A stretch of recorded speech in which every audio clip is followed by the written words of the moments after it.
Good morning everyone. Continue करते हैं आपकी प्यारी सी स्माइल के साथ अकाउंटिंग ट्रीटमेंट ऑफ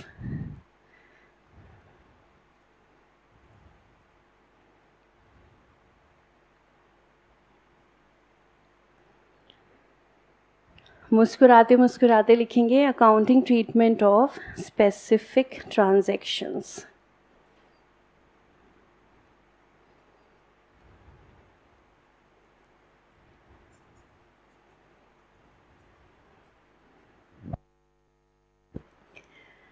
और इसमें सबसे पहली ट्रांजैक्शन लिखेंगे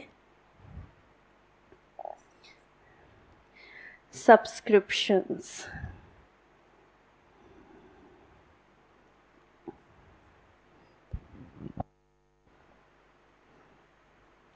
और सब्सक्रिप्शन लिखने के बाद सब्सक्रिप्शन को हम बोलेंगे प्यारा प्यारा सा आई लव यू। ठीक है, सबको बोलना है, जो बोलेगा उसी को समझ में आएगा। फिर अगर बाद में नहीं आया तो मुझे मत बोलना, फिर मैं यही बोलूँगी तुमने आई लव यू बोला था कि नहीं बोला था। तो प्यारा प्यारा सा आई लव यू बोलेंगे सब्सक्रिप्शंस को। सब्सक्रिप्शंस का मतलब क्या होता है? एक रेगुलर इनकम जो एनपीओ के पास आती है हर साल।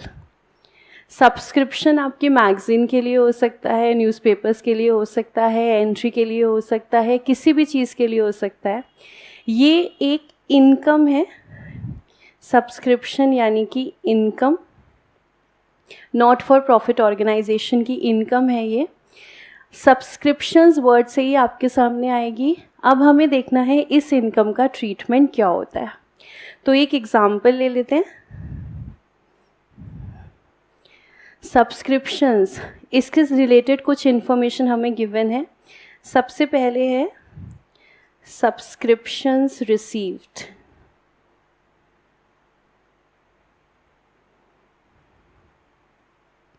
Subscription received during 2020. Subscription received during 2020 amount है 17,320 rupees.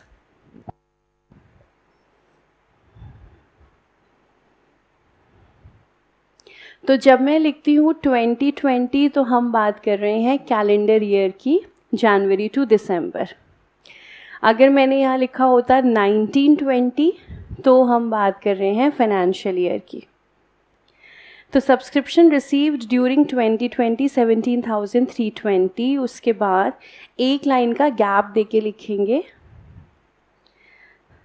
Subscriptions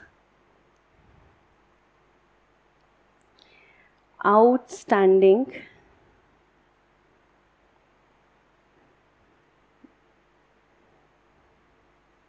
as on 1st January 2020. Subscriptions outstanding as on 1st January 20, 900.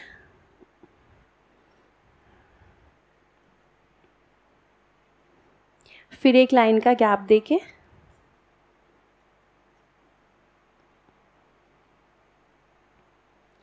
subscriptions outstanding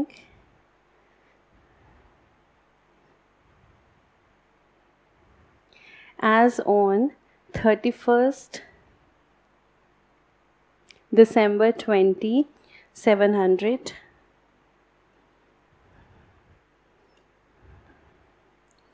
फिर एक लाइन का गैप देंगे subscriptions received in advance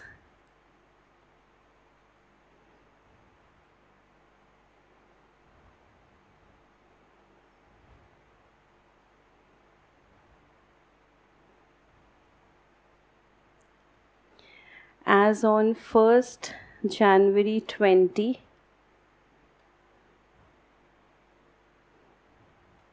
200 rupees. Again एक लाइन का गैप देके subscriptions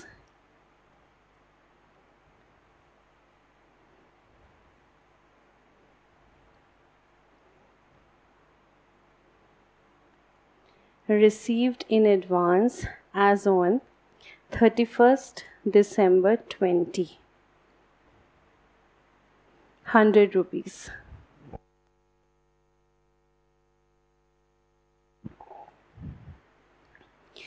ठीक है, ये हमारे पास सपोज क्वेश्चन के अंदर इंफॉर्मेशन है। सब्सक्रिप्शन का मतलब होता है इनकम। एक इनकम है ये एनपीओ की, जो रेगुलरली आ रही है एनपीओ के पास। हर साल की ये इनकम है, इसलिए इसका नेचर हो जाता है रेवेन्यू। जो ट्रांजैक्शंस रेगुलरली होती हैं वो होती हैं रेवेन्यू नेचर की ट्रांजैक्शंस, और जो कभी कभी होती हैं वो होती हैं कैपिटल नेचर की। सब्सक्रिप्शंस एनपीओ की एक रेगुलर इनकम है, इसलिए इसका नेचर है रेवेन्यू इनकम। अब ये जो हमारी इनकम है, इसके साथ हमने दो चीज़ें लिखी हैं। ये इनकम आउटस्टैंडिंग है साल के बिगनिंग में और साल के एंड में, और ये इनकम रिसीव्ड इन एडवांस है साल के बिगनिंग में और साल के एंड में।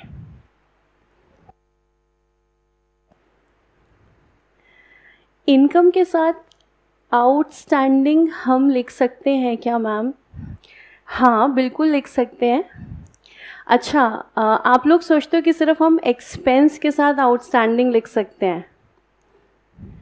ऐसा नहीं है। ये जो आउटस्टैंडिंग वर्ड है,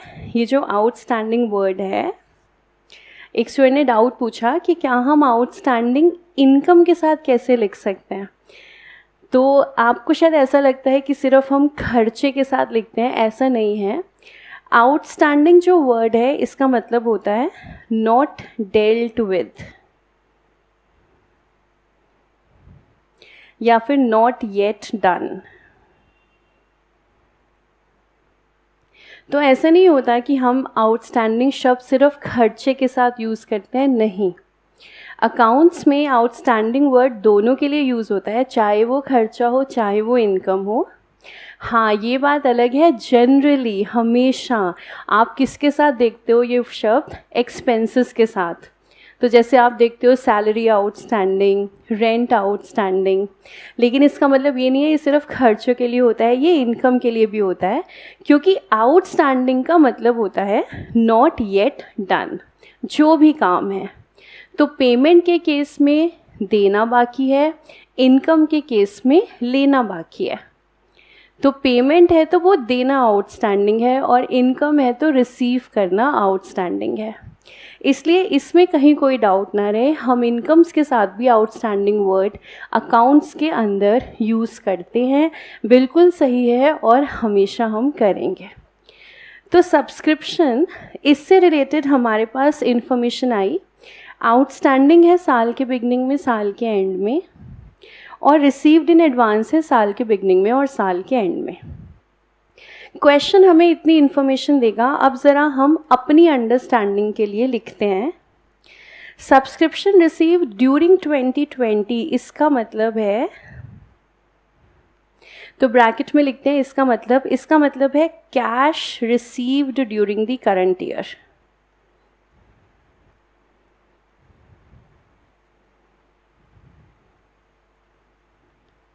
तो करंट ईयर को मैंने CY लिख दिया है, और हमारे क्वेश्चन में ये है 2020।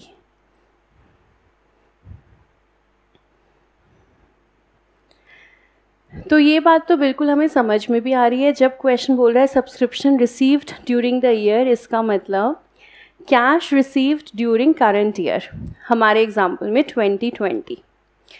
उसके बाद देखो अगली लाइन है सब्सक्रिप्शन आउटस्टैंडिंग एज ऑन 1/1/20।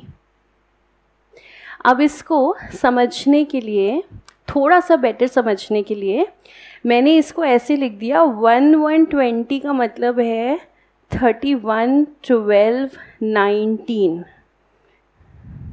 बताओ क्या मैं लिख सकती हूँ ऐसे?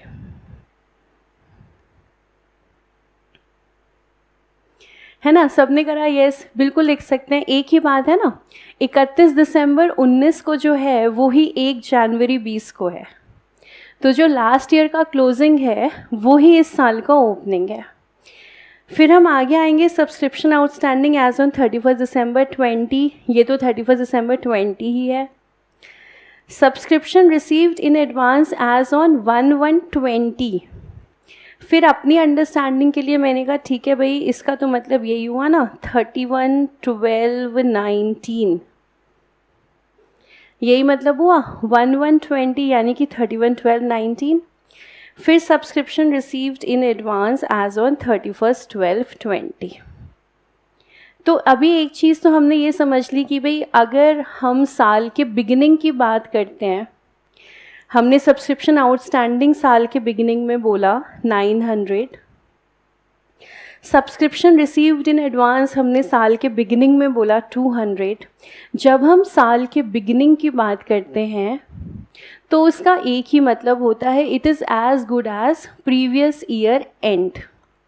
तो जो 1/1/20 को होता है वही 31 दिसंबर 19 को होता है। क्लियर, इसमें कोई डाउट नहीं है। अब देखो subscription outstanding as on 31 December 19, इसका मतलब है 31 दिसंबर 19 को जो ये 900 रुपये की सब्सक्रिप्शन का अमाउंट है, आउटस्टैंडिंग का मतलब है मुझे नहीं मिला, आउटस्टैंडिंग का मतलब है मुझे ये पेमेंट रिसीव नहीं हुई, ये हमारी इनकम है, इनकम हमें रिसीव नहीं हुई है। तो अगर मैं आपसे पूछूं मुझे ये बताओ, ये जो 900 रुपये मुझे नहीं मिले, ये जो 900 रुपये मुझे नहीं मिले, ये कौन से साल के 900 रुपये मुझे नहीं मिले? आपके पास 3 ऑप्शन है। ये 900 रुपये मुझे 2019 के नहीं मिले, या मुझे 2020 के नहीं मिले, या मुझे 2021 के नहीं मिले। मैंने कहा 2020 current year, 2019 previous year, 2021 next year. अब अगर आपके सामने एक इन्फॉर्मेशन है 31 दिसंबर 19 को सब्सक्रिप्शन आउटस्टैंडिंग 900 रुपये, तो ये 900 रुपये कौन से साल के हैं जो मुझे नहीं मिले? तो आपने करेक्टली बोला 2019। देखिए एक बार किसी ने मिस्टेक की है क्या? अरे किसी ने तो करी हो, किसी ने भी मिस्टेक नहीं करी। तो ये बात हमको सबको समझ में आती है, ये सब्सक्रिप्शन, ये इनकम रिलेट करती है प्रीवियस ईयर से, 2019 से। तो इसका हम अपने लिए मतलब लिखते हैं, जो लाइन हमने छोड़ी थी वहाँ पे। This is subscription related to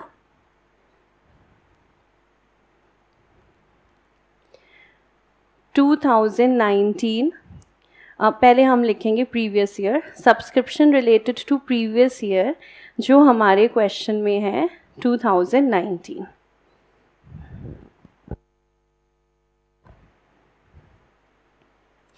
ये पता है मैं क्यों चेक कर रही हूँ कि ये कौन से साल का सब्सक्रिप्शन है? क्योंकि रिसीट एंड पेमेंट अकाउंट को तो इस बात से कोई फ़र्क नहीं पड़ता कि कौन से साल का है। इनकम एंड एक्सपेंडिचर अकाउंट बहुत टची है इस मामले में कि मैं तो सिर्फ इसी साल का दिखाऊंगा। तो हम सबसे पहले चेक करेंगे कि जो अमाउंट्स हैं वो कौन से ईयर से रिलेट करते हैं। तो हमने कहा भाई ये 900 रुपये तो रिलेट करते हैं प्रीवियस ईयर 2019 से, लॉजिकल सी बात है ना। अगर 31 दिसंबर 19 को इनकम जो मुझे रिसीव करनी है, अगर वो अभी पेंडिंग है, आउटस्टैंडिंग है, तो ये 900 रुपये ये कौन से साल से रिलेट करते हैं? 2019 से। फिर आप मुझे बता सकते हो सब्सक्रिप्शन आउटस्टैंडिंग एज ऑन 31 दिसंबर 2700, ये 700 रुपये कौन से साल की इनकम है? 19, 20 या 21? यस, वेरी गुड, आपने बोला करंट ईयर, एब्सोल्युटली करेक्ट। तो यहाँ पे लिखते हैं हम जो 31/12/20 को है that is related to current year. So this is the subscription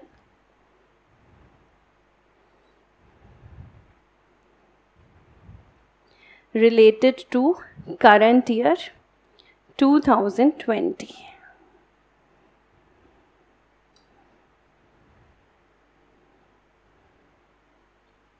उसके बाद देखो subscription received in advance as on 31 December 19। मैंने बोला 31/12/19 को मेरे पास सब्सक्रिप्शन आई है एडवांस में।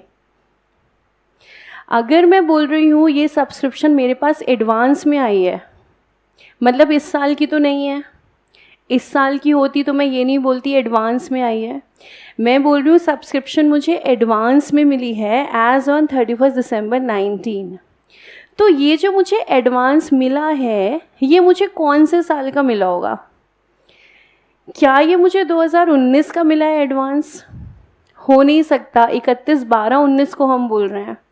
तो क्या ये 2020 का मिला है कि 2021 का मिला है कि 2022 का मिला है? तो वेरी गुड, सबने करेक्टली बोला कि मैम देखो 31/12/19 को अगर आप बोल रहे हो एडवांस है तो सीधी सी बात है किस चीज़ के लिए है ये? हमारे नेक्स्ट ईयर के लिए है ये, है ना। मतलब जो हमारा करंट ईयर चल रहा है 2020, ये उसके लिए है। तो 31/12/19 को जो मुझे एडवांस मिला है वो मुझे मिला है नेक्स्ट ईयर के लिए, 31/12/19 के अगले साल के लिए। जो अगला साल आ जाता है 2020, जो कि मेरा है करंट ईयर। तो ये जो सब्सक्रिप्शन है इसके लिए फिर से हम क्या लिखेंगे? इट रिलेट्स टू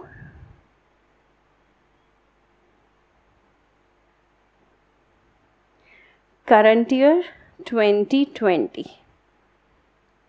तो 31/12/19 को ये सब्सक्रिप्शन अगले साल के लिए है। तो अगला साल कौन सा है? 2020। तो ये जो एडवांस मिला है this is related to current year 2020। अब बिल्कुल सिमिलर मैनर में जो एडवांस मुझे मिला है 31/12/20 को, जो एडवांस मुझे मिला है 31/12/20 को, उसके लिए मैं क्या कह सकती हूँ? It is related to next year. 2020 के बाद अगला साल 2021। तो यहाँ पर हम लिखेंगे सब्सक्रिप्शन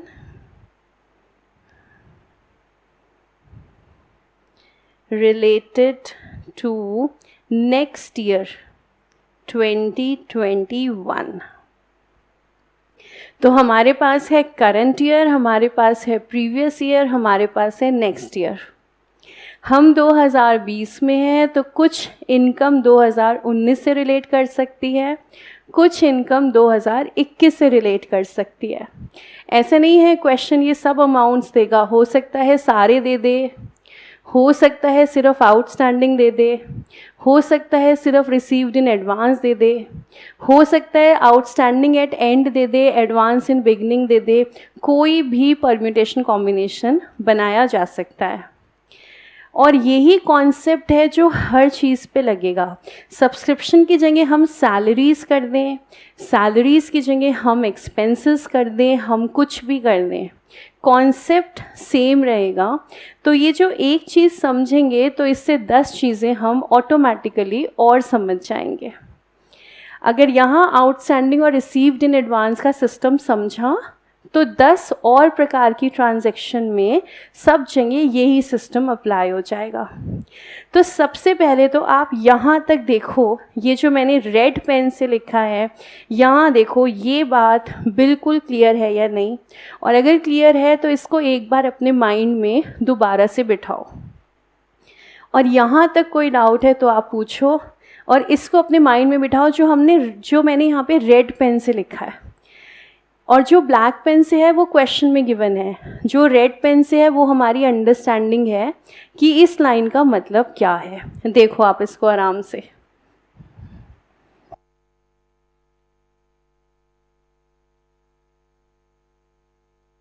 हमने सिर्फ एक ही बात सीखी है अभी तक, ये अकाउंट करंट ईयर ट्रांजैक्शंस दिखाएगा। तो हमारा जो इनकम एंड एक्सपेंडिचर अकाउंट है ये ना तो प्रीवियस ईयर दिखाएगा ना तो आने वाला साल दिखाएगा। ये अकाउंट सिर्फ और सिर्फ करंट ईयर ट्रांजैक्शंस दिखाता है। बाकी ये बिल्कुल P&L की तरह हैं, जो चीज़ें हम P&L में दिखाते थे वही हम इसमें दिखाएंगे। P&L में भी हम सिर्फ करंट ईयर दिखाते थे, इनकम एंड एक्सपेंडिचर में भी हम सिर्फ करंट ईयर दिखाएंगे।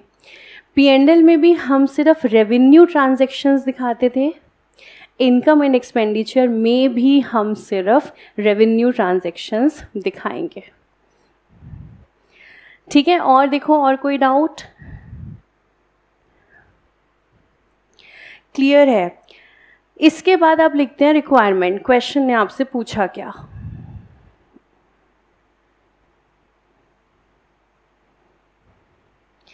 Calculate amount of subscription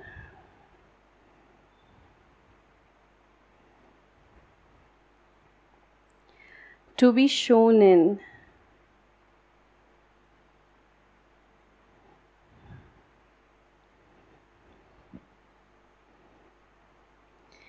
receipt and payment account for year ending 2020, then income and expenditure account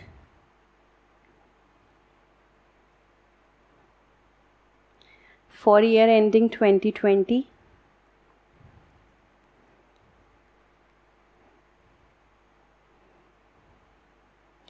then balance sheet as on 1st January 20,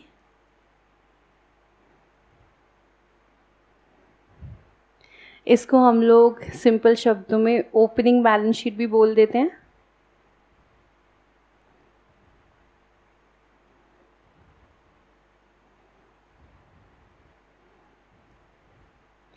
and balance sheet as on 31st December 20। तो NPO financial statement 3 ही है, receipt and payment, income and expenditure, balance sheet. यहाँ पर एक चीज़ आपसे additional पूछ ली है कि अगर हम ओपनिंग बैलेंस शीट बनाते तो हम सब्सक्रिप्शन का क्या क्या अमाउंट दिखाते।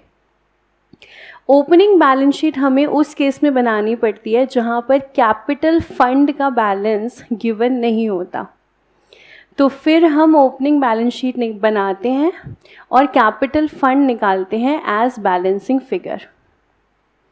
तो जैसे सोल प्रोप्राइटर में, पार्टनरशिप फर्म में, कंपनी में कैपिटल होता है, ऐसे नॉट फॉर प्रॉफिट ऑर्गेनाइजेशन में कैपिटल फंड होता है।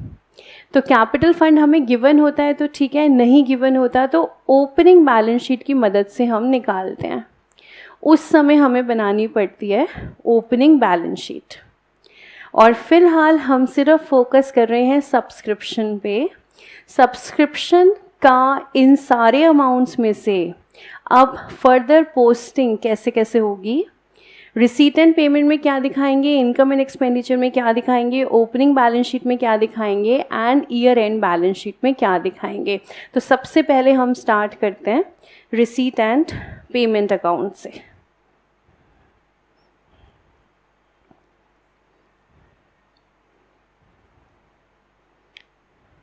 रिसीट एंड पेमेंट अकाउंट, ये हमारा टी शेप अकाउंट है।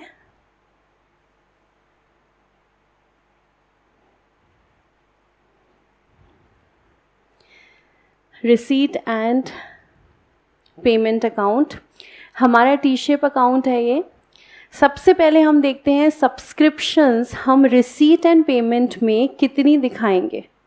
ठीक है, सबसे पहले आप मुझे बताओ साइड, डेबिट साइड पोस्टिंग होना है या क्रेडिट साइड?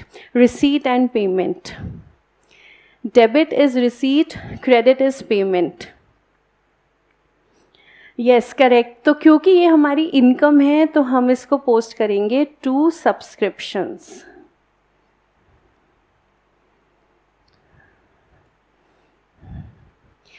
अमाउंट, क्योंकि रिसीट एंड पेमेंट को इस बात से कोई फ़र्क नहीं पड़ता ये सब्सक्रिप्शन कौन से साल की है, ये सबसे आसान अकाउंट है। हमने कहा भाई कितना कैश मिला है, cash receive during the current year 17,320, इतना मिला है ना, दिखा दो 17,320 रुपीज़। ये हो गया हमारा रिसीट एंड पेमेंट की पोस्टिंग। रिसीट एंड पेमेंट में सब्सक्रिप्शन दिखाएंगे, पूरे साल में जितनी मिली है सब दिखा देंगे। 17,320 रुपये। ये है रिसीट एंड पेमेंट अकाउंट। अब आते हैं इनकम एंड एक्सपेंडिचर अकाउंट पे।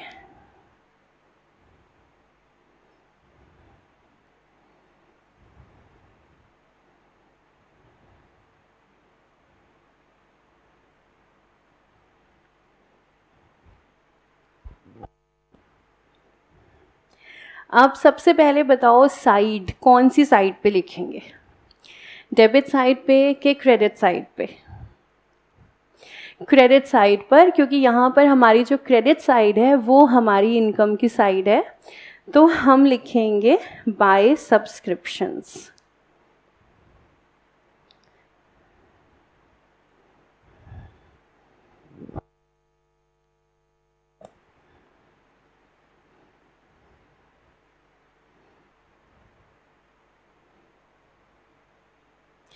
अब जब हमने लिख दिया है बाय सब्सक्रिप्शन और हमें पोस्ट करना है अमाउंट, अब देखो ये जो 17,320 रुपये है ना, इसमें अब पूरा सब कैश आ चुका है, कुछ पुराना होगा, कुछ इस साल का होगा, सब मिला के ये 17,320 रुपये है। और इसके अलावा हमारे पास ये सब इन्फॉर्मेशन है। अब ये जो आउटस्टैंडिंग है इसमें तो कैश अभी आया ही नहीं है, और जो रिसीव्ड इन एडवांस है उसमें कैश आ चुका है। इनकम एंड एक्सपेंडिचर को सबसे पहली चीज़ तो इसको इस बात से फ़र्क पड़ता है कि ये दिखाएगा ओनली करंट ईयर। सबसे पहली बात तो ये है कि ये अकाउंट दिखाएगा सिर्फ करंट ईयर की ट्रांजैक्शंस। दूसरी बात, इनकम एंड एक्सपेंडिचर को इस बात से कोई फ़र्क नहीं पड़ता कि कैश आया है या कैश नहीं आया है। कैश आए या कैश ना आए, अगर वो इनकम इस साल की है तो हम तो दिखाएंगे। तो हमने कहा भाई इनकम इस साल की है लेकिन मिली तो है ही नहीं, आउटस्टैंडिंग है, इनकम मिली कहाँ है? इनकम एंड एक्सपेंडिचर ने कहा ना मिले, जो मेरा है वो मेरा है, आज नहीं मिला तो कल मिल जाएगा, डजंट मैटर। तो कैश मिला है कि नहीं मिला है मैं नहीं देख रहा, मिला है तो अच्छी बात है, नहीं मिला है तो बाद में मिल जाएगा। मुझे सिर्फ ये देखना है करंट ईयर की इनकम है या नहीं, अगर है तो हम यहाँ पर दिखाएंगे। ठीक है, तो सबसे पहले तो ये देखो, ये जो चार अमाउंट है हमारे पास 900, 700, 200, 100, इसमें से करंट ईयर कौन सा है जो दिखाना है और कौन सा ईयर नहीं दिखाना है? तो सबसे पहली बात हमने फर्स्ट के लिए लिखा subscription related to previous year 2019। क्योंकि ये 2019 है, हमने कहा इनकम एंड एक्सपेंडिचर में नहीं दिखाना।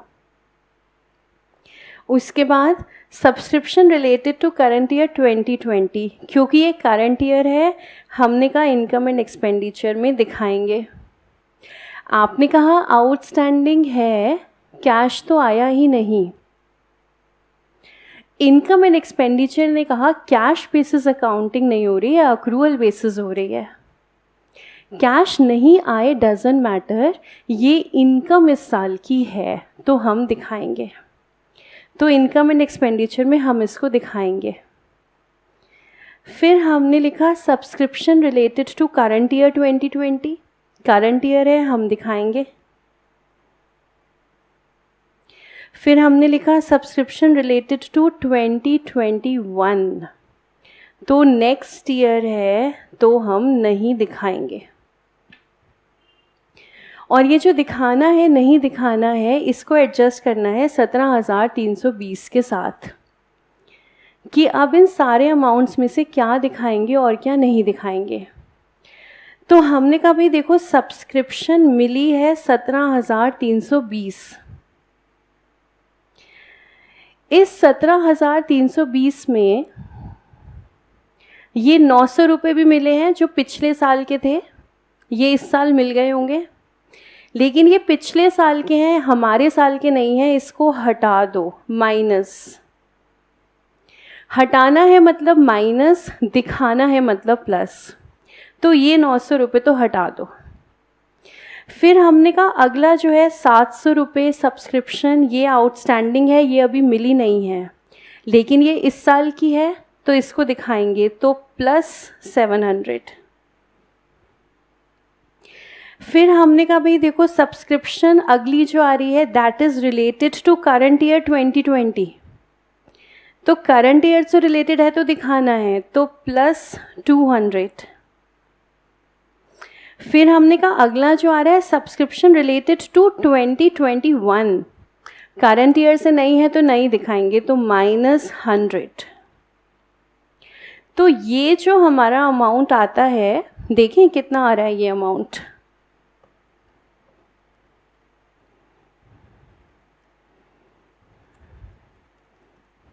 17,220।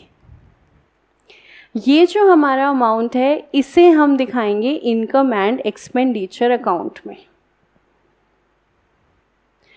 तो इनकम एंड एक्सपेंडिचर अकाउंट ने कहा जो इस साल का है वो दिखाना है, जो इस साल का नहीं है वो नहीं दिखाना। तो हमने कहा ठीक है, इस साल का दिखाना है उसका मतलब ऐड करना है, इस साल का नहीं दिखाना है उसका मतलब माइनस करना है। तो हमने स्टार्ट किया 17,320 रुपये से। फिर हमने कहा ये जो 900 रुपये हैं ये पिछले साल के हैं, हटा दो, -900। 700 रुपीज़ इसी साल के हैं, दिखा दो, +700। 200 रुपीज़ इसी साल के हैं, दिखा दो, +200। 100 रुपीज़ नेक्स्ट ईयर के हैं, इस साल के नहीं हैं, -100। तो इनकम एंड एक्सपेंडिचर अकाउंट में आएगा 17,220 रुपये। इसी चीज़ को आप में से कई स्टूडेंट्स लर्न करके चलते हैं कि ओपनिंग आउटस्टैंडिंग हमें माइनस करना है, क्लोजिंग आउटस्टैंडिंग हमें प्लस करना है, ओपनिंग प्रीपेड हमें प्लस करना है, क्लोजिंग प्रीपेड हमें माइनस करना है। तो आप में से जो स्टूडेंट्स इसको लर्न करके चलते हो, लर्न करने में क्या होता है, आपने लर्न कर लिया बहुत अच्छी बात है, बाई चांस कंफ्यूज हो गए कि क्या प्लस करना है क्या माइनस करना है, तो ये जो प्लस माइनस हमने लर्न कर लिया है ये तो फॉर्मूला बना लिया ना हमने, opening outstanding minus, closing outstanding plus, opening prepaid plus closing prepaid minus, ये हमने फॉर्मूला बना लिया। अब अगर फॉर्मूले में कभी भी अटक जाओ तो कॉन्सेप्ट हमेशा पता होना चाहिए। तो अगर आपने एज अ फॉर्मूला लर्न करा तो ठीक है, पर कभी अटक जाओ, भूल जाओ, एंड मैं तो बोलती हूँ लर्न करने की ज़रूरत ही नहीं है। क्या ज़रूरत है लर्न करने की, हमारा कॉन्सेप्ट इतना खूबसूरत है, इतना प्यारा सा है कि भाई करंट ईयर दिखाना है, बाकी दिखाना ही नहीं। तो हमें पहले मतलब समझना है कि जब हम बोलते हैं आउटस्टैंडिंग एज ऑन 31 दिसंबर 19, तो ये रिलेट करता है 2019 से। जब हम बोलते हैं आउटस्टैंडिंग एज ऑन 31 दिसंबर 20, ये रिलेट करता है 2020 से। जब हम बोलते हैं received in advance as on 31 December 19, ये एडवांस होता है अगले साल का, 2020 का। और जैसे हमने बोला received in advance as on 31 December 20, advance फिर से अगले साल का है, रिलेटेड टू 2021। और खूबसूरत सा प्यारा सा कॉन्सेप्ट इतनी सी ही बात कहता है, इसी साल की इनकम दिखानी है, ना पिछले साल की दिखानी है ना अगले साल की दिखानी है। तो इनकम एंड एक्सपेंडिचर अकाउंट में जाएगा 17,220 रुपीज़। दिखाना कैसे है वो मैं अभी लिख रही हूँ, पहले आप लोग सिर्फ अमाउंट को समझो। 17,220 रुपये जो हमने निकाला, माइनस किया प्लस किया, उसको समझो, आराम से देखो, माइंड में बिठाओ, कहीं कोई डाउट आया हो तो पूछो।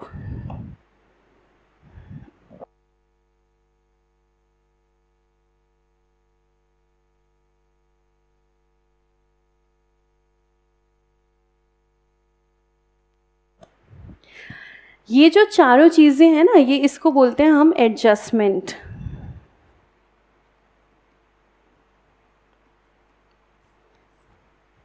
तो एडजस्टमेंट का मतलब होता है हर चीज़ को आपको अभी एडजस्ट करना है। तो जैसे subscription receive during the year suppose question ने आपको रिसीट एंड पेमेंट अकाउंट बना कर दिया और उसमें ये दिखा दिया, बाकी सब चीज़ें एडजस्टमेंट्स में गिवन होती हैं। तो एडजस्टमेंट का क्या मतलब होता है कि अभी हमने ये सब एडजस्ट नहीं करा है, आपको एडजस्ट करना है। ठीक है, तो हर्षिता देखो आपका डाउट क्लियर हो गया होगा।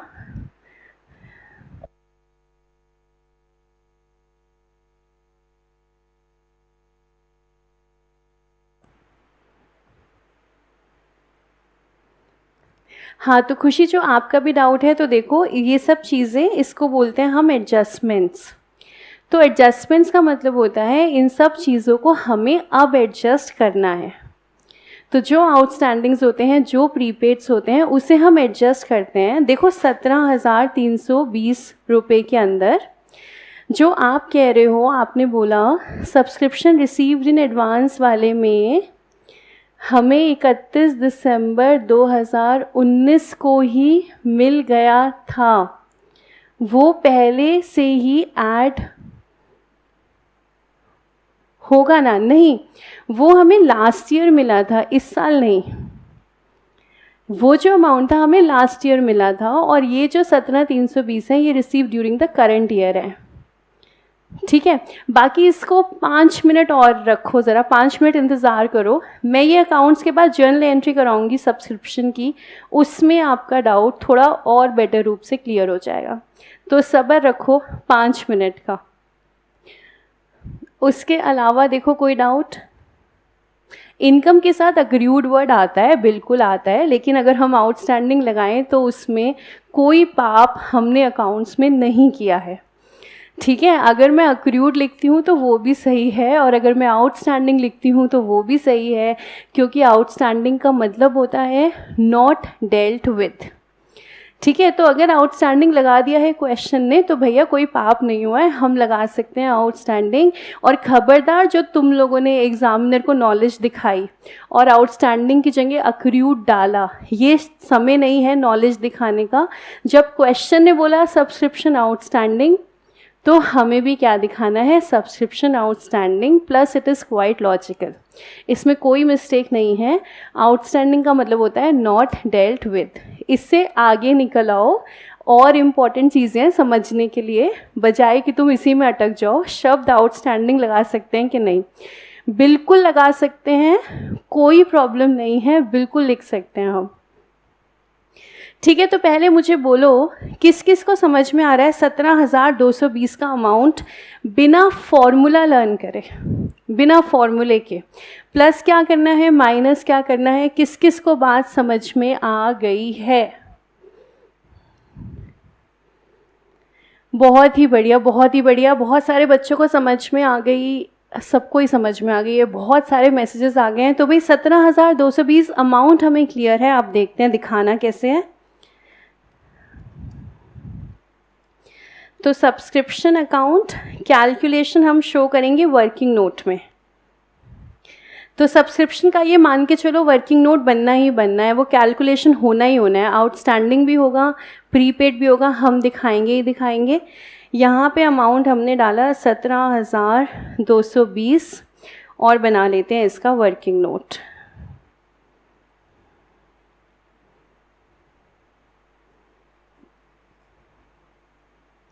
तो वर्किंग नोट में क्या करना है? वही प्लस माइनस करेंगे जो हम अभी कर रहे थे, बस अब थोड़ा सा तरीके से लिख के करेंगे, इतना ही फ़र्क है। तो वर्किंग नोट में हमने लिखा सब्सक्रिप्शंस रिसीव्ड,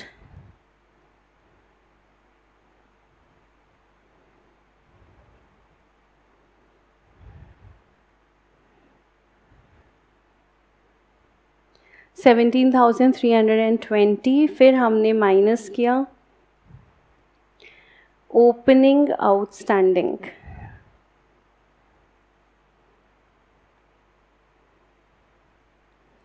$900, क्योंकि ये कौन से साल से रिलेट करता था? प्रीवियस ईयर से। फिर हमने ऐड किया क्लोजिंग आउटस्टैंडिंग,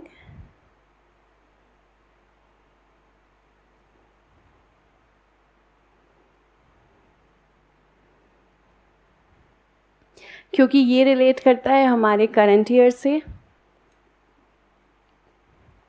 फिर ऐड करेंगे ओपनिंग प्रीपेड, नहीं इनकम है received in advance,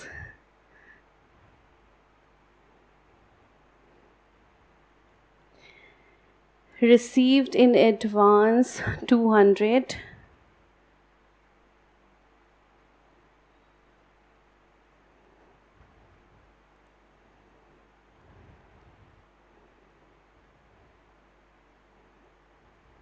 and closing received in advance 100.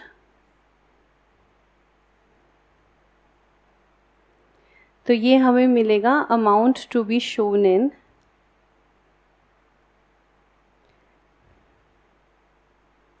Income and expenditure account 17,220.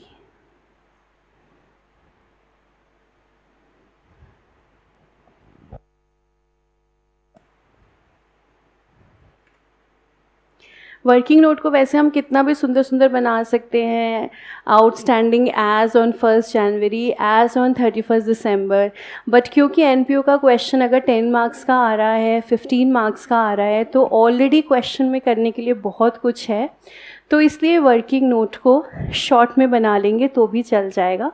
इसलिए छोटे छोटे शब्द लिख दिए बस जो ज़रूरी थे, opening outstanding, closing outstanding, opening received in advance and closing received in advance.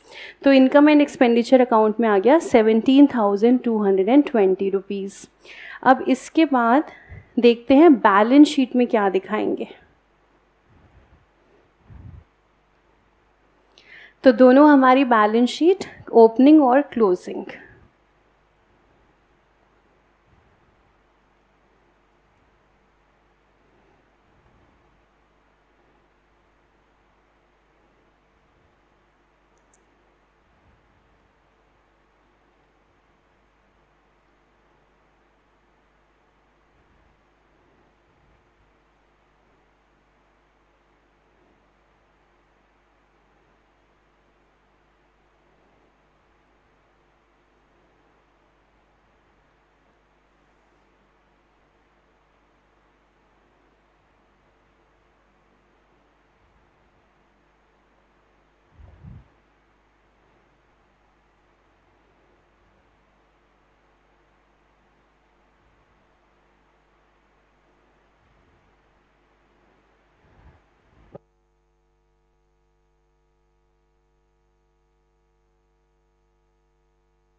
Balance sheet के अंदर कौन कौन सी चीज़ें दिखानी है हमें, आउटस्टैंडिंग भी दिखाना है और रिसीव्ड इन एडवांस भी दिखाना है।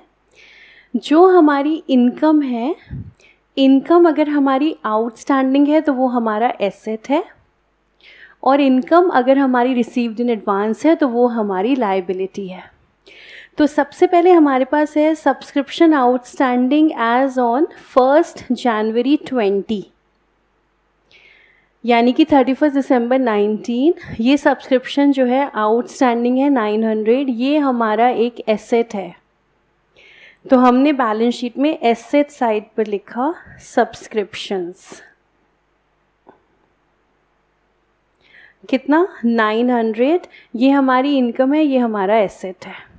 तो ये आउटस्टैंडिंग है ओपनिंग में, और क्लोजिंग आउटस्टैंडिंग है हमारा 700।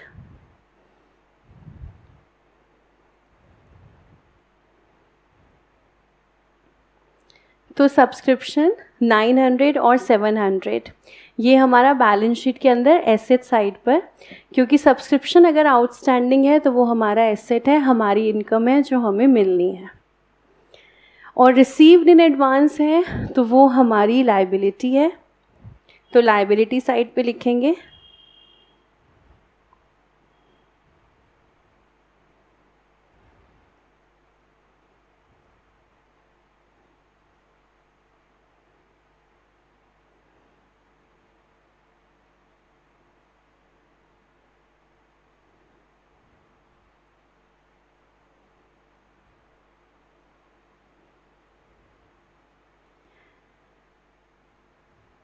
$200 opening and $100 closing।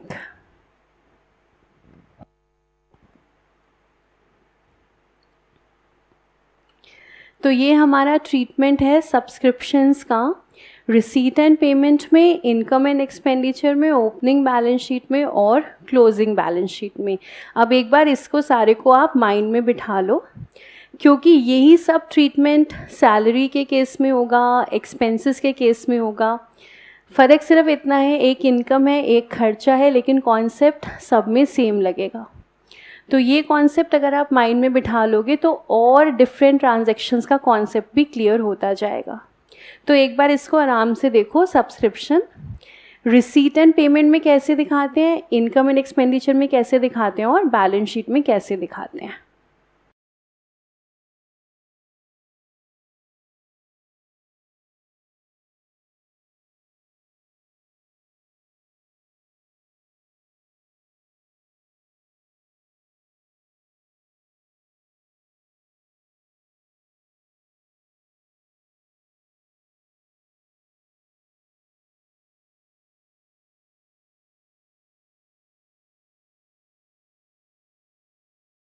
Ma'am received in advance की जगह प्री पेड लिख सकते हैं, तो आप अपना डाउट दोबारा ही पढ़ो कि आप क्या कह रहे हो।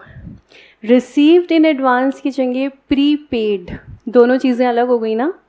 रिसीव है या पेड है, तो ये सब्सक्रिप्शन रिसीव्ड है, इसलिए हम इसकी जगह प्री पेड नहीं लिख सकते। और यहाँ पे सब्सक्रिप्शन के साथ जो हमें मिलना है, यहाँ पर आप कुछ भी लिख सकते हो, आउटस्टैंडिंग भी लिख सकते हो, रिसीवेबल भी लिख सकते हो।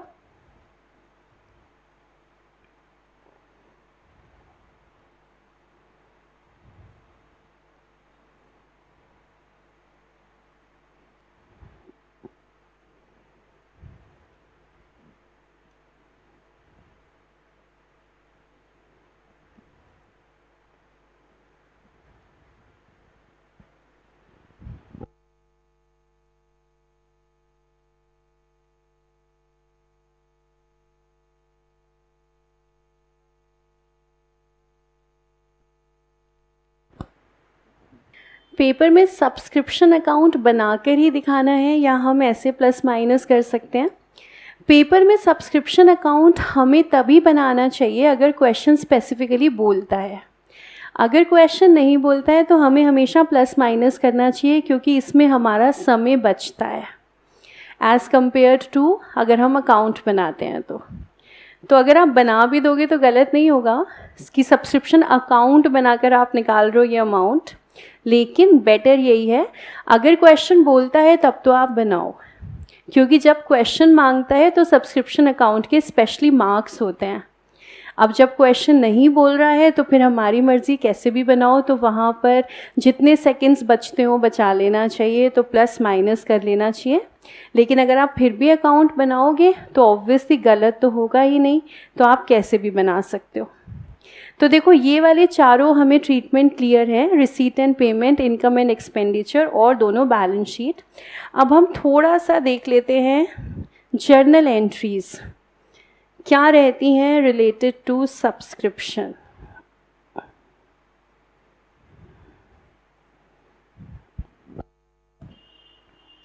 क्योंकि अगर हमें जर्नल एंट्री समझ में आ जाएंगी तो सब्सक्रिप्शन अकाउंट बनाना फिर आसान हो जाएगा। और अगर स्पेशली क्वेश्चन पूछता है, स्पेशली मार्क्स होंगे उसके, तो फिर हम इजीली बना लेंगे। तो जर्नल एंट्रीज हम देख रहे हैं रिलेटेड टू सब्सक्रिप्शन। सबसे पहले फर्स्ट जर्नल एंट्री, सबसे पहली ट्रांजैक्शन है received during the year 17,320 rupees, तो बैंक अकाउंट डेबिट।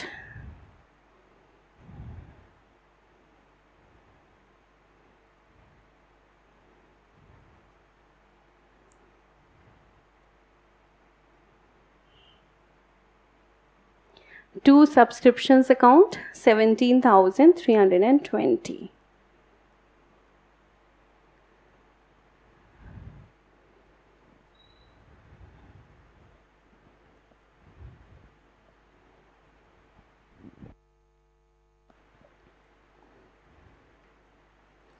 तो सबसे पहले जो सब्सक्रिप्शंस हमें मिलती हैं ड्यूरिंग द ईयर उसकी एंट्री बनेगी bank account debit to subscriptions account. Then next अब बात करते हैं क्लोजिंग आउटस्टैंडिंग।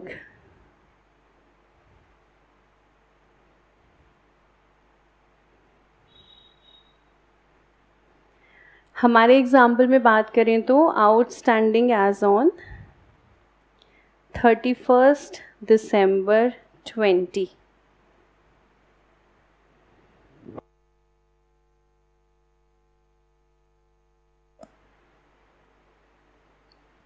सैलरी आउटस्टैंडिंग की जर्नल एंट्री याद है क्या? याद है तो बताओ।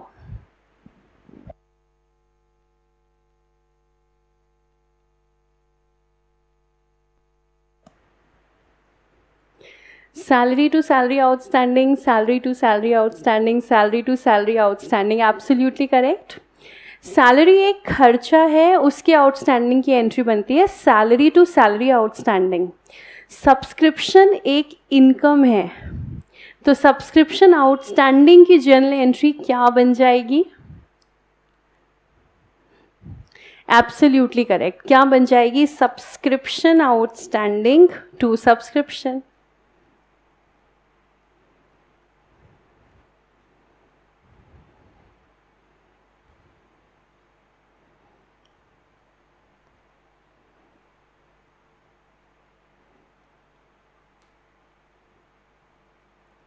Subscription outstanding to subscription amount हमारा आ रहा है 700।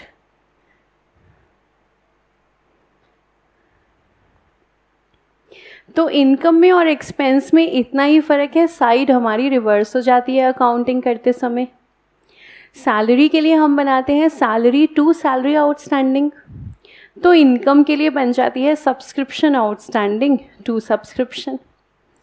तो जो हमारा क्लोजिंग आउटस्टैंडिंग है एज ऑन 31st दिसंबर, जो मेरी सब्सक्रिप्शन आउटस्टैंडिंग है, उसकी अकाउंटिंग बुक्स में कैसे होती है? Subscription outstanding to subscription.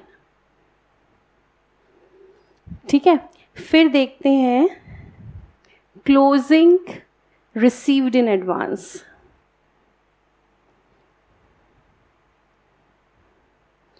तो हम बात कर रहे हैं received in advance as on 31st December 20।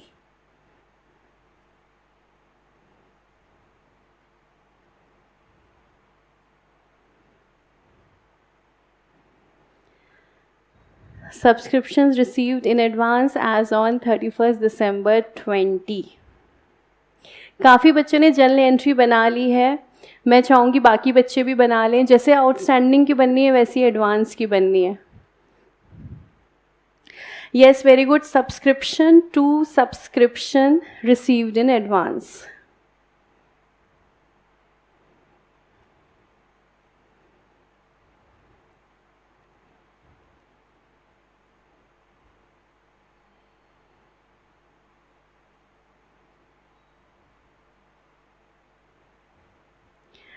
और हमारा अमाउंट आ रहा है 100 रुपीज़।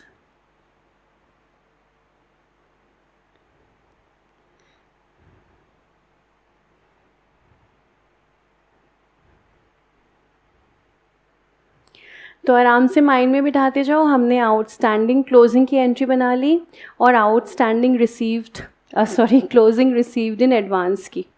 तो जो क्लोजिंग आउटस्टैंडिंग है और जो क्लोजिंग रिसीव्ड इन एडवांस है वो एक बार आप माइंड में बिठा लो। आसान है जर्नल एंट्री, लेकिन जर्नल एंट्री अगर पता होगी तो अकाउंट में मिस्टेक फिर हमसे नहीं होगी।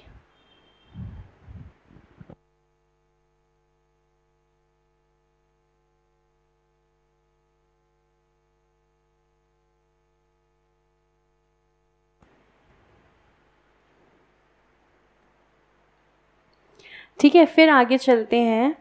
नेक्स्ट अब बात करते हैं हम ओपनिंग आउटस्टैंडिंग की, यानी कि subscription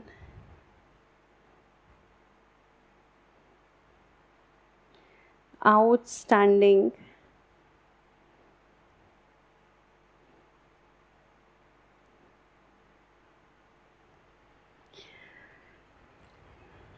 subscription outstanding as on 1/1/20।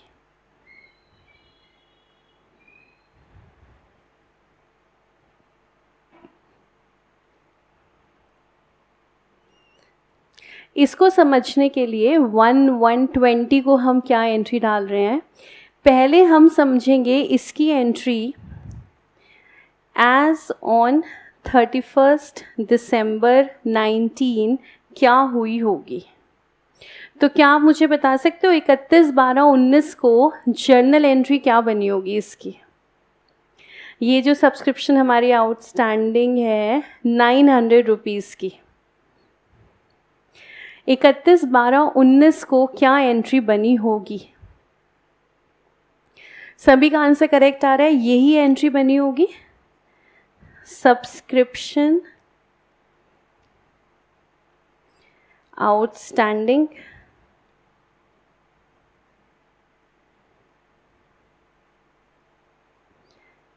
To subscription account.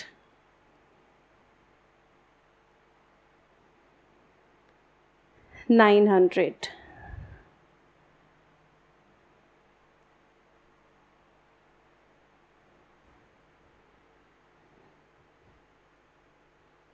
सबसे पहले हम ये देख रहे हैं 31/12/19 को इसकी एंट्री क्या बनी है। तो भाई 31/12/19 को डेफिनेटली एंट्री किताबों में बनी थी सब्सक्रिप्शन आउटस्टैंडिंग टू सब्सक्रिप्शन। अब देखो अकाउंटिंग, बुक्स ऑफ अकाउंट्स कैसे अकाउंट करती हैं इसको, एज ऑन 1 जनवरी 20। जो 31/12/19 को होता है सब्सक्रिप्शन आउटस्टैंडिंग टू सब्सक्रिप्शन, 1 जनवरी 20 को हम जब इसको लेकर के आते हैं पिछले साल से इस साल, हम एंट्री को करते हैं रिवर्स। यहाँ एंट्री बनेगी subscription account debit to subscription outstanding.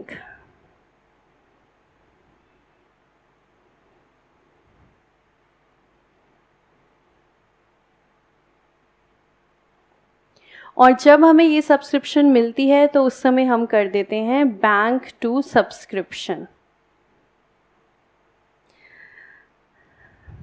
जो इस समय हम ऑलरेडी कर चुके हैं 17,320 की एंट्री में।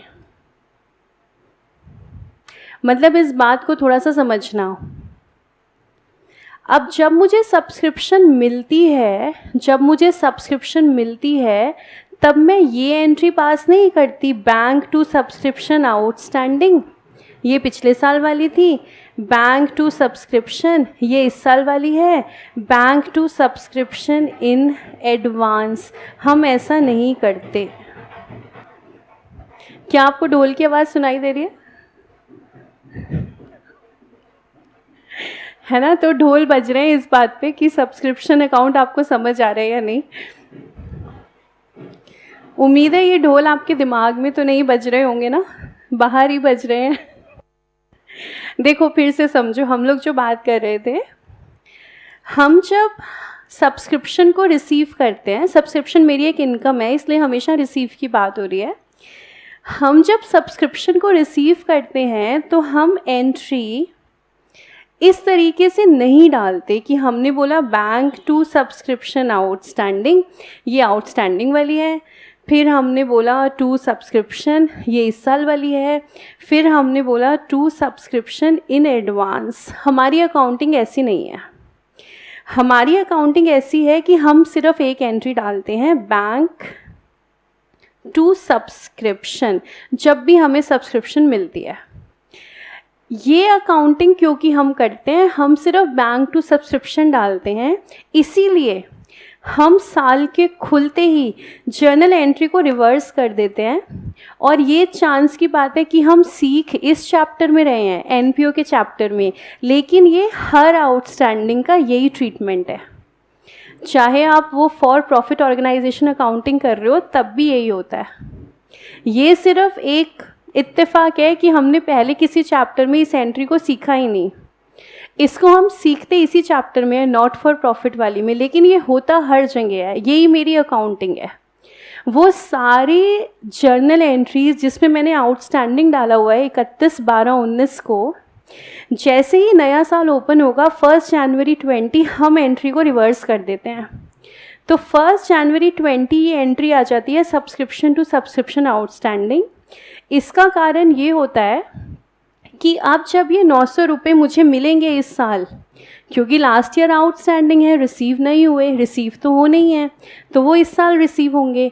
तो अब जब इस साल रिसीव होंगे तो हम जो एंट्री डालना चाहते हैं वो ये डालना चाहते हैं, बैंक टू सब्सक्रिप्शन। तो जैसे ही बैंक टू सब्सक्रिप्शन 900 आ रहा है तो ये ऑटोमेटिकली बन जाता है bank to subscription outstanding.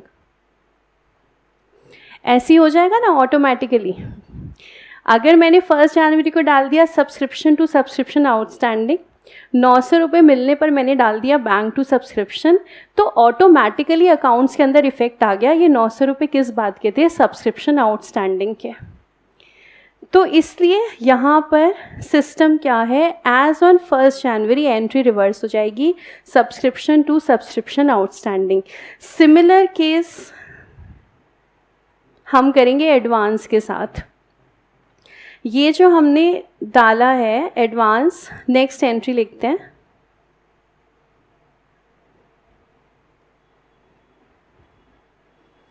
Advance की एंट्री देखो कैसे करते हैं, सब्सक्रिप्शन रिसीव्ड इन एडवांस,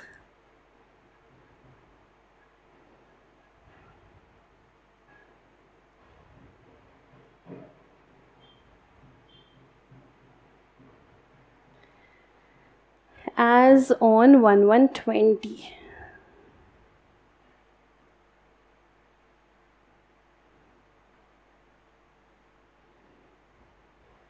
ये भी बिल्कुल सिमिलर मैनर में होगी, लेकिन ये आपको ज़्यादा लॉजिकल लगे, ये आपको इमीडिएटली इसका लॉजिक समझ में आएगा। आउटस्टैंडिंग वाला हम रिवर्स कर रहे हैं, रिसीव्ड इन एडवांस भी हम रिवर्स करते हैं, पर वो ज़्यादा लॉजिकल बन जाती है। अब देखो जो रिसीव्ड इन एडवांस है एज ऑन 1/1/20, पहले तो हम देख लें 31/12/19 को क्या हुआ है।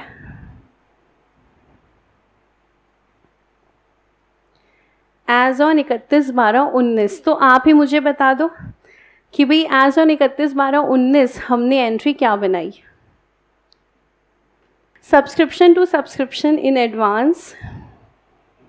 तो लिखते हैं भाई एंट्री एज ऑन 31/12,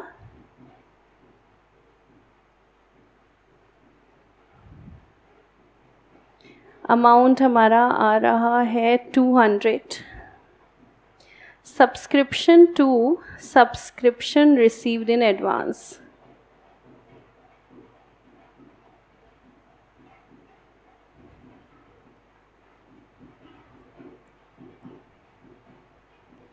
ठीक है, ये तो क्लियर है।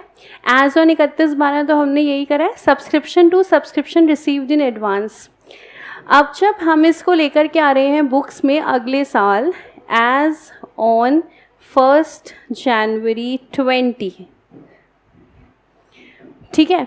अब मुझे ये बताना 31/12/19 को जो रिसीव्ड इन एडवांस था, क्या वो 1 जनवरी 20 को एडवांस है या अब वो करंट ईयर का हो गया है?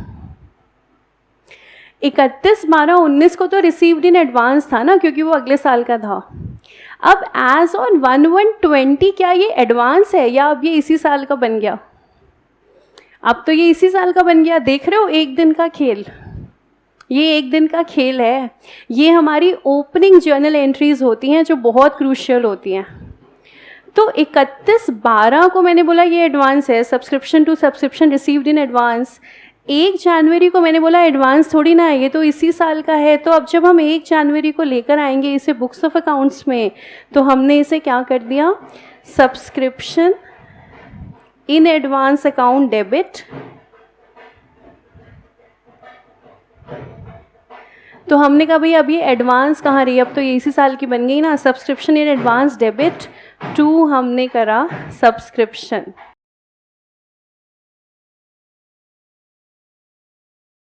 अमाउंट हमारा आ रहा है 200।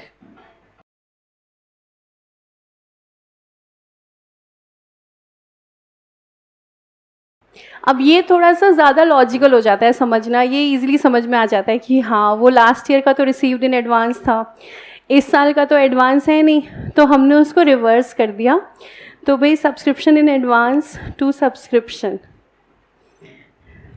और लेकिन सिस्टम क्या हो रहा है कि जब आप क्लोजिंग से ओपनिंग में लेकर के आते हो तो हम उसको रिवर्स कर देते हैं एंट्री को, जिससे कि जब हम कैश कलेक्ट करते हैं, हम फिर कैश कलेक्शन के समय हमें ये पेन नहीं लेना पड़ता कि हम उस समय सोचें कि ये आउटस्टैंडिंग का मिला है या ये एडवांस का मिला है। यही अकाउंट्स की खूबसूरती है कि देखो, आउटस्टैंडिंग का ट्रीटमेंट अलग कर लो, प्रीपेड का, रिसीव्ड इन एडवांस का अलग कर लो, कैश आता है वो कैश आप लेते जाओ। लास्ट में जब हम अकाउंट्स बनाएंगे तो बैलेंसिंग फिगर्स अपने आप हमें बता देंगी कि कौन सा आउटस्टैंडिंग का चल रहा है, कौन सा एडवांस का चल रहा है और कौन सा इस ईयर का चल रहा है। तो ये हमारी जो है एंट्रीज बन रही हैं सब्सक्रिप्शन से रिलेटेड। तो देखो, हमें जब जब पैसा मिलता है, चाहे वो मुझे एडवांस मिला हो अगले साल का, चाहे वो मुझे पिछले साल का जो आउटस्टैंडिंग था वो मिला हो, मुझे जो भी पैसा मिला हो, पैसे मिलने की एंट्री ये रही। हमने कहा भाई बैंक टू सब्सक्रिप्शन, मुझे सब्सक्रिप्शन की वजह से पैसा मिला है। इस समय हम नहीं देख रहे पिछले साल का है, अगले साल का है, पैसा मिला है, बैंक टू सब्सक्रिप्शन। फिर हम आगे आएंगे, हमने कहा जो साल के एंड में आउटस्टैंडिंग है, सब्सक्रिप्शन आउटस्टैंडिंग टू सब्सक्रिप्शन, इसकी जो एंट्री रिवर्स होनी है ना, वो अगले साल होनी है 1 जनवरी 21। अब ये 1 जनवरी 21 हमारी ओपनिंग एंट्री बनेगी, साल की पहली एंट्री, वहाँ इस एंट्री को रिवर्स कर दिया जाएगा। लेकिन 31/12/20 को ये ऐसे रहेगी, सब्सक्रिप्शन आउटस्टैंडिंग टू सब्सक्रिप्शन। तो क्लोजिंग बहुत आसान है। फिर क्लोजिंग का received in advance, subscription to subscription in advance 100। फिर जब हम आते हैं ओपनिंग आउटस्टैंडिंग पर, तो एंट्री हमारी ये बनती है, सब्सक्रिप्शन टू सब्सक्रिप्शन आउटस्टैंडिंग। लेकिन यहाँ पर समझना मुश्किल हो जाता है कि यार ये क्या कर रहे हैं। या तो एक तरीका ये है, एक तरीका ये है कि क्लोजिंग की जो एंट्री है वो ओपनिंग में रिवर्स हो जाएगी, या तो इसको ऐसे समझ लो। लेकिन इसके पीछे जो अकाउंटिंग चलती है वो ये चलती है, जब भी आउटस्टैंडिंग को कैरी फॉरवर्ड करते हैं हम एंट्री को रिवर्स कर देते हैं। ऐसी रिसीव्ड इन एडवांस जब हम कैरी फॉरवर्ड करते हैं एंट्री को हम रिवर्स कर देते हैं। क्लोजिंग से ओपनिंग की तरफ अकाउंट्स के अंदर ऐसे हम जाते हैं, ऐसे अकाउंटिंग हम करते हैं, जिससे फिर at the end received in advance वाले अकाउंट हमें बता देते हैं एडवांस कितना आया है, आउटस्टैंडिंग वाले अकाउंट हमें बता देते हैं आउटस्टैंडिंग कितना है, और इनकम एंड एक्सपेंडिचर अकाउंट के थ्रू हमें पता चल जाता है ड्यूरिंग द ईयर कितना था। मतलब सब्सक्रिप्शन अकाउंट की बैलेंसिंग फिगर जो आती है वो हमें बता देती है करंट ईयर सब्सक्रिप्शन कितना था, जिसको फिर हम दिखा देते हैं इनकम एंड एक्सपेंडिचर अकाउंट में। तो अगर आपको ये सब एंट्रीज समझ में आई हैं तो 2020 का सब्सक्रिप्शन अकाउंट अपने आप बनाकर देखो उसमें क्या क्या आएगा, और चेक करो बैलेंसिंग फिगर 17,220 आ रही है या नहीं। अब बना लोगे ना सब्सक्रिप्शन अकाउंट, जर्नल एंट्री आपके सामने है, जर्नल एंट्री देखते जाओ, सब्सक्रिप्शन अकाउंट बनाते जाओ। तो जर्नल एंट्री को दोबारा देखो, दोबारा समझो, दोबारा माइंड में बिठाओ और अकाउंट बनाओ और देखो 17,220 आ रहा है या नहीं।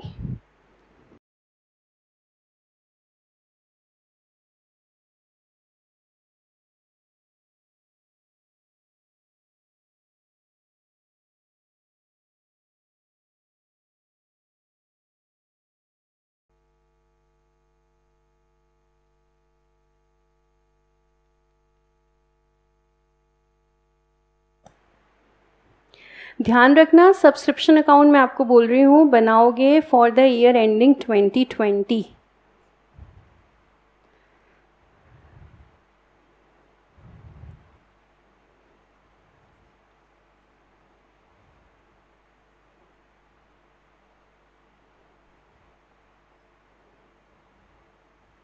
तो इसमें वो एंट्री पोस्ट मत कर देना जो हमने 31/12/19 को बनाई थी। फॉर द ईयर एंडिंग 2020 सिर्फ 2020 की एंट्रीज इसके अंदर पोस्ट होनी है। 31/12/19 वाली पोस्ट मत कर देना गलती से भी, 1 जनवरी 20 वाली पोस्ट होनी है।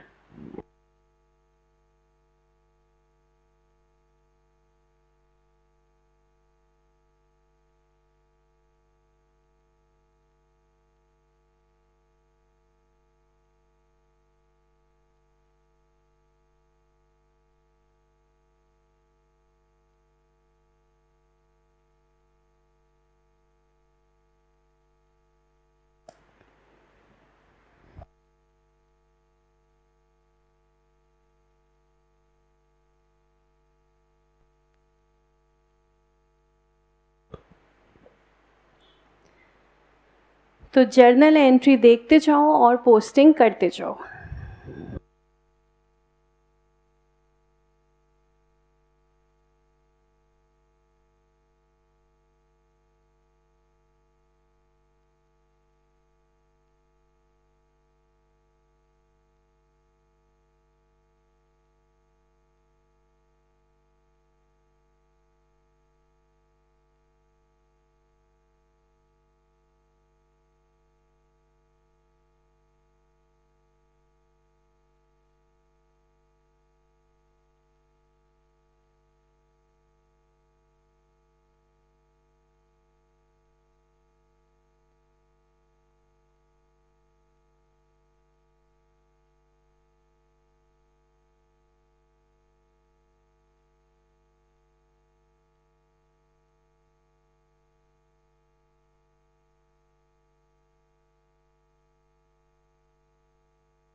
तो देखो सब्सक्रिप्शन अकाउंट की बैलेंसिंग फिगर क्या आ रही है।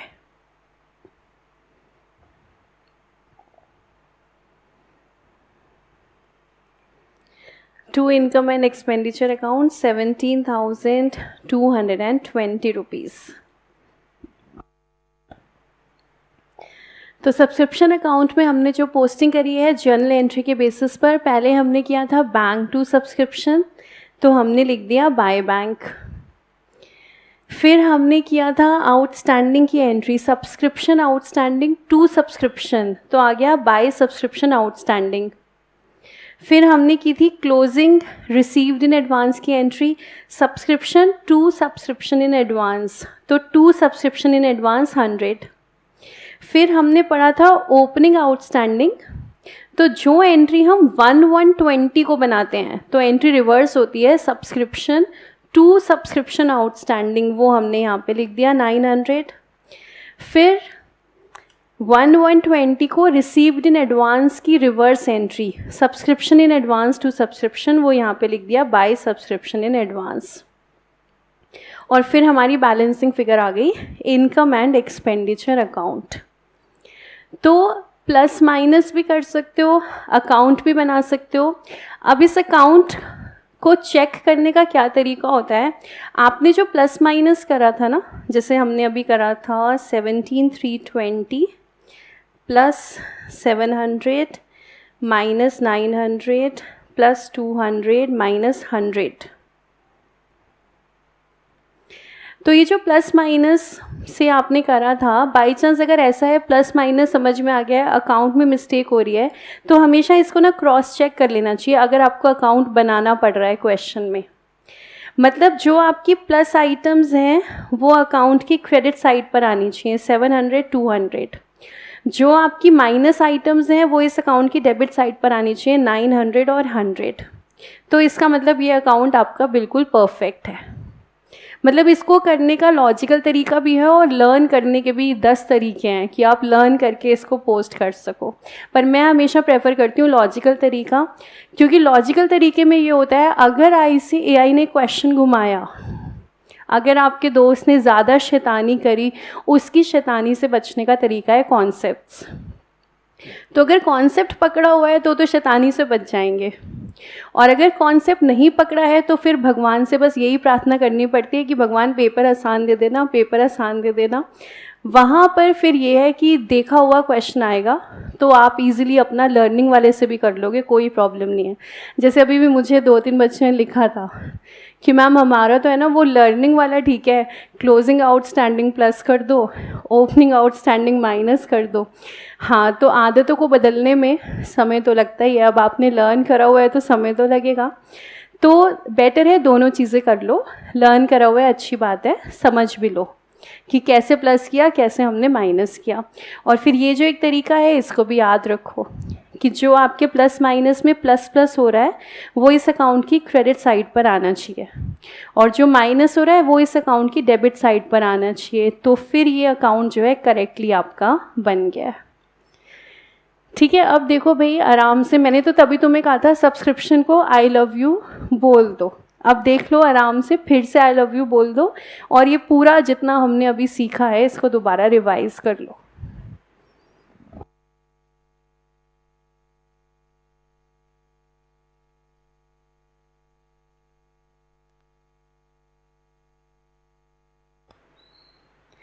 ये जो आप क्वेश्चन पूछ रहे हो,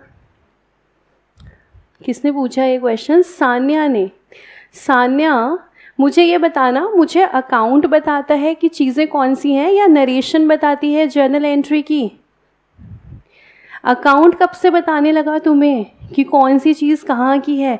नरेशन बताती है ना। भूल गए क्या तुम लोग final accounts of sole proprietor? ये जो चीज़ आप कह रहे हो सान्या, ये तो नरेशन बताएगी बेटा हमें, अकाउंट थोड़ी ना बताएगा, इसीलिए तो नरेशन की सिग्निफिकेंस है। बाकी अगर आप लिखना चाहो आप ईयर लिख सकते हो, कोई प्रॉब्लम नहीं है। अगर आपका मन कर रहा है ना तो यहाँ पर आप लिख दो सब्सक्रिप्शन आउटस्टैंडिंग क्लोजिंग वाला है, फिर आप डेबिट साइड पे लिख दो ओपनिंग वाला है। लेकिन ज़रूरत नहीं है वो ब्रैकेट में भी लिखने की, क्योंकि वो तो हमें नरेशन बताएगा। और एग्ज़ाम में अगर आप ब्रैकेट में लिख देते हो यहाँ पर कि कौन से साल का है तो भी ठीक है, अगर आप नहीं लिखते तो भी ठीक है, बिकॉज मैं जर्नल से लेजर अकाउंट की पोस्टिंग कर रही हूँ ना। तो जब मैंने जर्नल एंट्री बनाई है सब्सक्रिप्शन टू सब्सक्रिप्शन आउटस्टैंडिंग, तो लेजर पोस्टिंग कैसे करूँगी? तो लेजर पोस्टिंग भी क्या बनेगी? To subscription outstanding. वो तो हमारे स्टडी मॉड्यूल में क्या होता है, समझाने के लिए होता है कि बेचारे भोले भाले बच्चे, इनको कैसे समझ में आएगा कि टू सब्सक्रिप्शन आउटस्टैंडिंग क्या है। तो वो ब्रैकेट में लिख देते हैं कि वो इस साल का है, ये वाला एडवांस इस साल का है। लेकिन जर्नल से लेजर में हम जा रहे हैं, लेजर पोस्टिंग कैसे करते हैं वो तो आपको पता ही है। तो इसलिए to subscription outstanding account. Sanya ने 3 बार लिख दिया है, मैम क्लियर हो गया, बस बहुत बहुत हो गया, बस करो अब आप, हो गया मुझे क्लियर। क्या मैम सब्सक्रिप्शन आउटस्टैंडिंग अकाउंट भी बनाना आ सकता है? हाँ बनाना आ सकता है। आता नहीं है एक्चुअली, फुल 10 मार्क्स का क्वेश्चन चल रहा है। आपसे एक तो अकाउंट पूछ रहे हैं, या तो रिसीट एंड पेमेंट या इनकम एंड एक्सपेंडिचर, और साथ में बैलेंस शीट पूछ रहे हैं।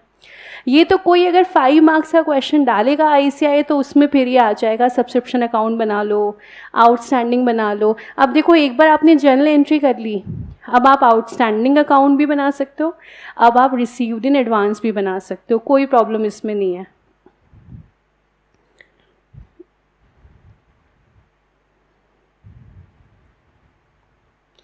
क्या मैम हम बाय बैंक की जगह बाय रिसीट एंड पेमेंट लिख सकते हैं? नहीं, तुम लोग भूल गए क्या final account of sole proprietor? मैं यहाँ पे क्लोजिंग एंट्री थोड़ी ना डाल रही हूँ जो रिसीट एंड पेमेंट आ जाएगा। यहाँ पे रिसीट एंड पेमेंट नहीं लिख सकते, हम बैंक लिखेंगे। हम क्लोजिंग एंट्री नहीं बना रहे हैं, क्लोजिंग एंट्री थोड़ी ना बना रहे हैं हम, जो बिल्कुल हम एंड में बनाते थे ट्रेडिंग अकाउंट और P&L के साथ। अगर वो क्लोजिंग एंट्री होती उसमें आता receipt and payment debit to subscription. ये मैंने क्लोजिंग एंट्री नहीं बनाई है, ये तो मेरी रेगुलर एंट्री चल रही है रिकॉर्ड करने की। जब सब्सक्रिप्शन मिला है तो हम लिखेंगे बैंक टू सब्सक्रिप्शन, तो सब्सक्रिप्शन में लिखेंगे बाय बैंक अकाउंट। ठीक है, तो इसलिए यहाँ पर हम बाय बैंक लिखेंगे, बाय रिसीट एंड पेमेंट नहीं लिखेंगे।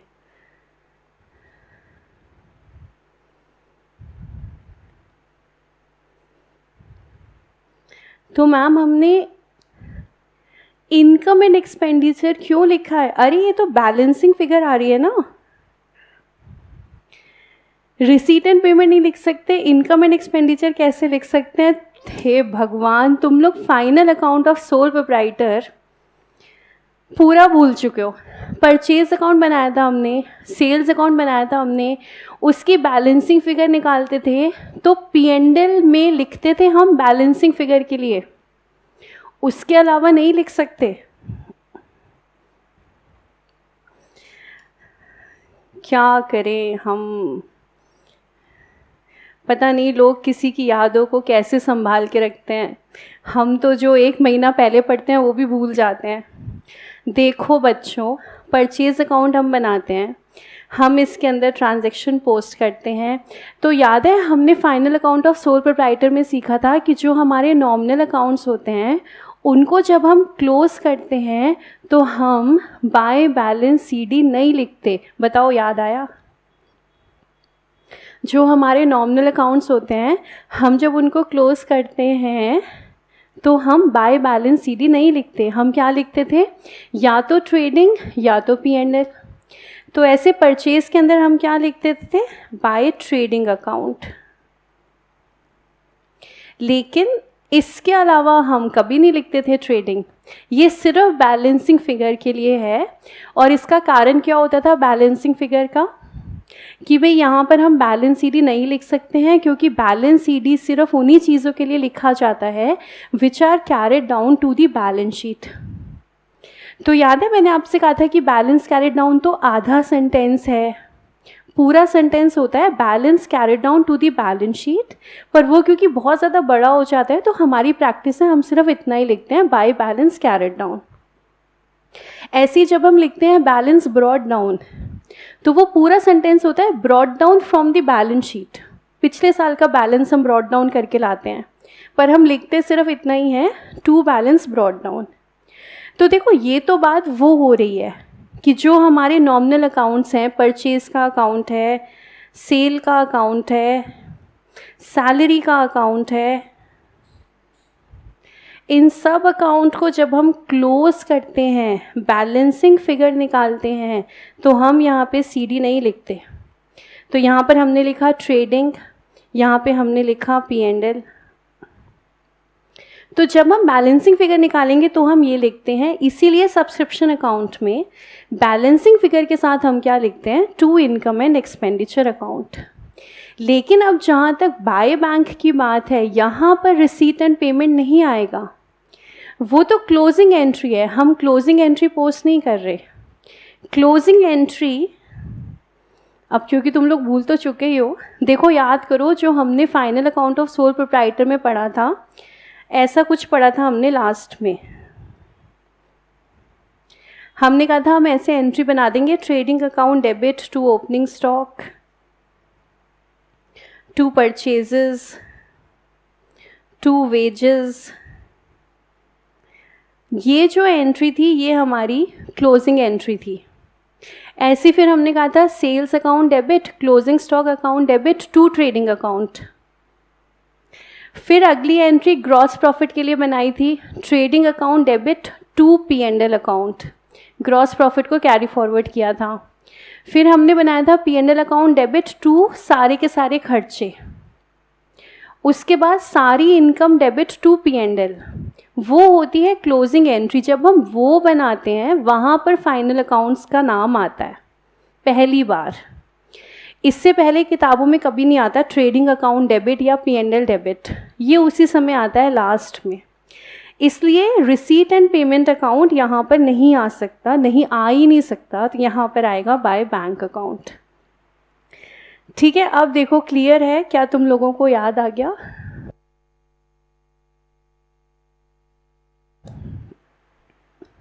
वैसे ये जो तुमने भुलाया है ना final account of sole proprietor को, ये जो तुमने मुझसे क्वेश्चन पूछे हैं ना, final account of sole proprietor तुमसे नाराज़ हो चुका है इस समय। और अगर वो नाराज़ हो गया, तुम्हें पता है ना तुम्हें कितना महंगा पड़ने वाला है? बताना कितना महंगा पड़ेगा तुम्हें अगर final account of sole proprietor तुमसे नाराज़ हो गया। क्या वेटेज आ रही है चैप्टर की पेपर के अंदर? 15 से 20 नंबर। 15 से 20 नंबर तुम्हें भारी पड़ेगा अगर ये चैप्टर तुमसे नाराज़ हो गया, क्योंकि ये चैप्टर ना इस समय तुमसे कुछ कह रहा है। ठीक है, अगर तुम बोलते हो तो मैं बताऊं कि ये चैप्टर तुमसे इस समय क्या कह रहा है। बोलो, अगर तुम बोलो तो मैं बताऊं, नहीं तो फिर रहने दो। हाँ मैम पक्का बताओ। हाँ मैम गाना सुनाओ आप, क्या बात है। देखो ये चैप्टर तुमसे कह रहा है, मैं नहीं कह रही, final account of sole proprietor तुमसे कह रहा है लो मान लिया हमने, है प्यार नहीं तुमको, हम याद नहीं तुमको, तो तुम भी याद नहीं हमको, पर एक बार तो मुड़ के देखो यार ज़रा हमको, लो मान लिया हमने, है प्यार नहीं तुमको। ये जो तुम वाह वाह कर रहे हो ना, ये तुम ज़्यादा वाह वाह मत करो, ये final account of sole proprietor कह रहा है तुमसे। और अगर ये चैप्टर नाराज़ हो गया ना, 15 से 20 नंबर का चैप्टर है ये, इसलिए ध्यान रखना। क्लोजिंग एंट्री कौन सी होती है? ट्रेडिंग P&L वाली। अच्छा, ओपनिंग एंट्री याद है क्या? बताओ कौन सी होती है, बताओ, देखें याद है कि नहीं। ओपनिंग एंट्री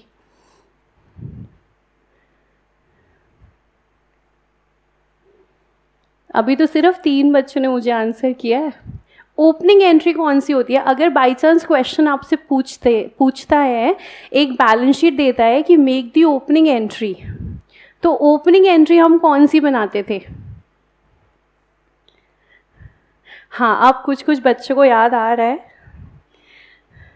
तो फिर से एक बार याद कर लें, क्योंकि अगर छोटे क्वेश्चंस आते हैं ना 5 मार्क्स के, तो क्वेश्चंस हमारे यही बनेंगे। तो अगर 5 मार्क्स का क्वेश्चन आता है तो एक क्वेश्चन आ जाएगा प्रिपेयर ओपनिंग एंट्री। तो ओपनिंग एंट्री में क्या करते हैं, जितने हमारे एसेट्स होते हैं सबको हम डेबिट कर देते हैं। तो हमने किया भाई, plant and machinery debit, land and building debit, investments debit, debtors debit,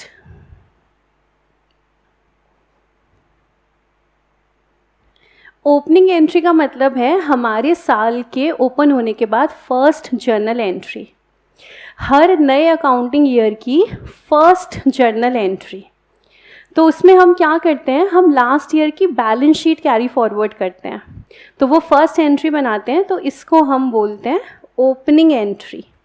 तो क्या करना होता है, बैलेंस शीट आपको गिवन होती है, आपको एंट्री बनानी है। तो कैसे करोगे, सारे एसेट्स को डेबिट कर दो, आगे तो आप समझ गए, सारी लायबिलिटीज़ को क्रेडिट कर दो जितनी भी हैं, चाहे वो क्रेडिटर्स हैं या वो बिल्स पेबल हैं, और लास्ट में फिर आ जाएगा कैपिटल। कैपिटल में ये होता है कि कभी तो कैपिटल आपको गिवन होता है, कभी कैपिटल नहीं गिवन होता, तो फिर ये हमारी बैलेंसिंग फिगर आ जाती है। मतलब जर्नल एंट्री को आप बैलेंस करोगे तो जो बैलेंसिंग अमाउंट है वो इसमें आ जाएगा। ठीक है, अब बोलो सब्सक्रिप्शन क्लियर हो गया? तो क्लियर हुआ, वेरी गुड। ठीक है, तो चलिए फिर मिलेंगे आपसे। Thank you so much and keep smiling.